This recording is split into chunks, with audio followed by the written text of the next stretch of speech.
So in chapters 24 and 25, Jesus delivered the Olivet Discourse, one of his longest teachings recorded in the Gospels.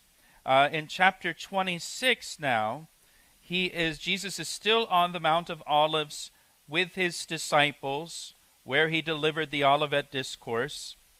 And in verse 1, it says, "Now it came to pass, when Jesus had finished all these sayings," the Olivet Discourse, "that he said to his disciples, 'You know that after 2 days is the Passover, and the Son of Man will be delivered up to be crucified.'"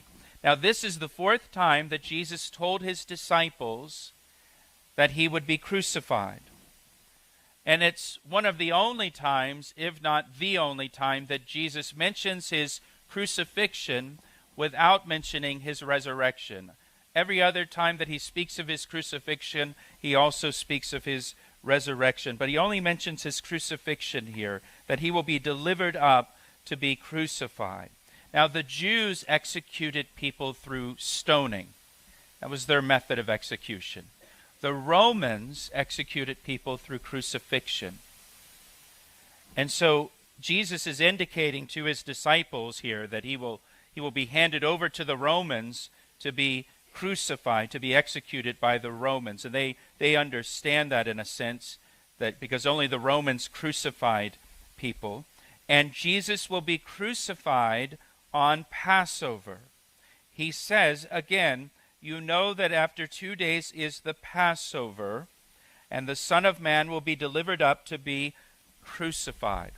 Now on Thursday nights, we are studying the book of Exodus, and this Thursday night will be in the Passover chapters in the book of Exodus. So we'll look at the Passover in depth in the book of Exodus this Thursday.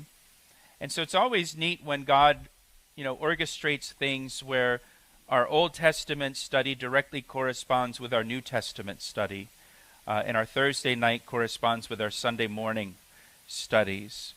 But again, we're just reminded here that it's important to study all of the Bible, the Old Testament and the New Testament.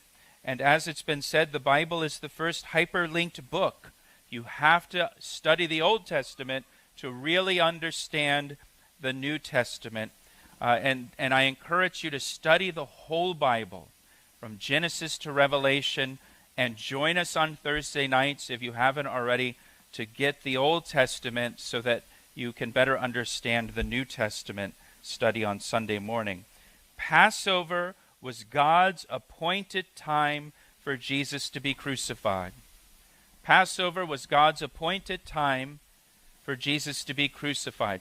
The Passover in the Old Testament points ultimately to the redemption and salvation provided by Jesus Christ through his death on the cross, through his sacrifice.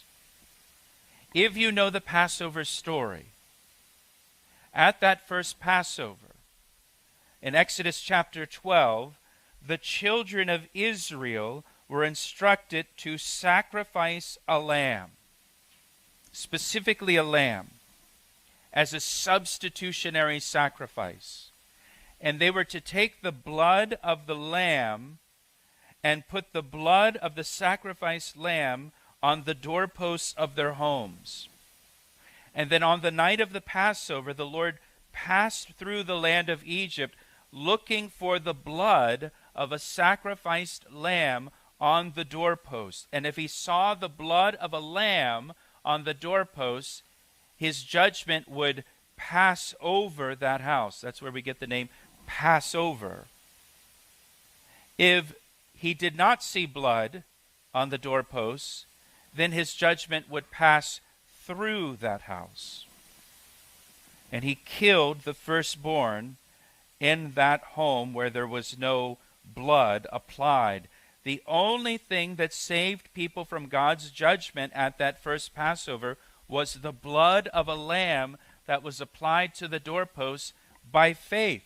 Because God said, apply the blood to the doorpost and death will pass over you. That was the only thing that saved people. And that points to Jesus Christ and his sacrifice for us on the cross. The Apostle Paul says Christ is our Passover.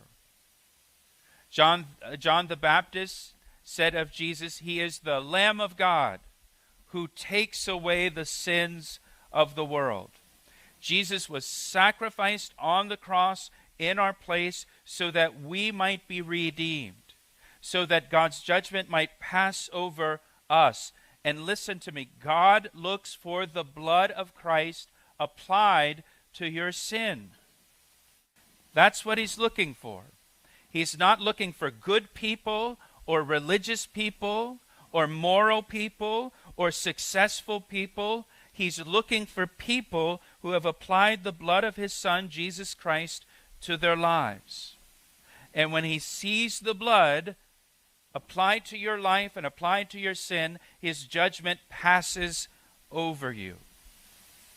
And so Passover was God's appointed time for Jesus Christ to die, because Jesus is the ultimate fulfillment of Passover. He's the ultimate Passover sacrifice that takes away the sins of the world. Now, you know, if you've read the Gospels, you know there were plots to put Jesus to death previous to the Passover. There were attempts to arrest him. There were plans to kill him. But this was his appointed time to die for the sins of the world on Passover.